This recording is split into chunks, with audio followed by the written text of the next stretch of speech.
Ever since human evolution, music is an integral part of our lives. Ancient and present cultures of Egypt, Greece, India, all knew exactly about it and also made the best use of music. They also had specific deities for music. Every civilization understood the prominence of music in playing a major part in brain development, learning, mood and even our health. The popular belief that music is processed in the right hemisphere of our brains, along with art and other creative activities, were proven wrong from recent findings which show us that music is distributed to both hemispheres of the brain. Studies of people with brain damage, the patients who have lost their ability to read the newspaper but could still read music, and can play the piano, even though lacking motor coordination to wear their own shirt. Today we know that listening to music engages in every area of the brain that we have identified. Popular movies in all languages use music to augment about emotional and dramatic scenes that otherwise might be ineffective. Think of a typical action movie scene, or a very sentimental scene.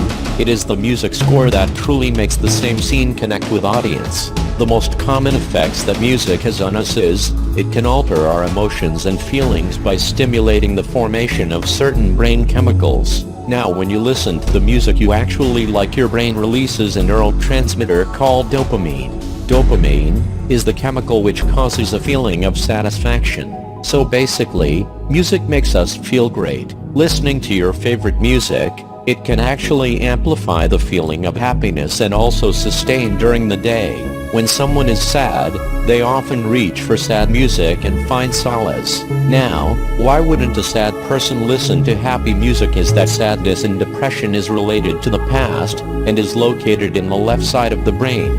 When one is sad or depressed, they usually feel misunderstood by people around them. When you would listen to happy music, which doesn't resonate to the current state, it would only contribute to the spirit of the detachment. However, if you put an appropriate piece of sad music to resonate and neutralize the current emotional state, it becomes soothing, unlike the happy music. Most important and interesting aspect is how while listening to music affects during physical exercises, when it sends signals to the brain to override the feelings of fatigue.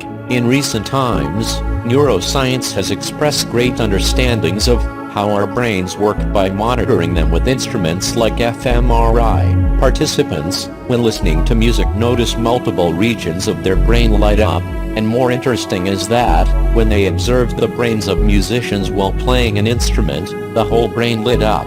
So, while listening to music engages some interesting regions of the brain, playing music is the equivalent of the full body workout, which reveals musicians have different brains than non-musicians. A 2008 study shows that children who had at least 3 years of instrumental music training perform better than their non-musical counterparts. It is fascinating to see how learning to play an instrument can help children develop a wide variety of important skills. Seniors who listen or play an instrument are more adaptive to changes in a positive manner. The reason might be the creation of alternative connections in the brain that compensates for the cognitive decline as you get older. So, both listening and creating music has its own benefits. Researchers now have found that listening to music you like increases blood flow to the brain more than listening to music you don't prefer. On the bright side, listening to music you actually like will always give benefits and a tremendous positive impact. Thank you for watching. Relax.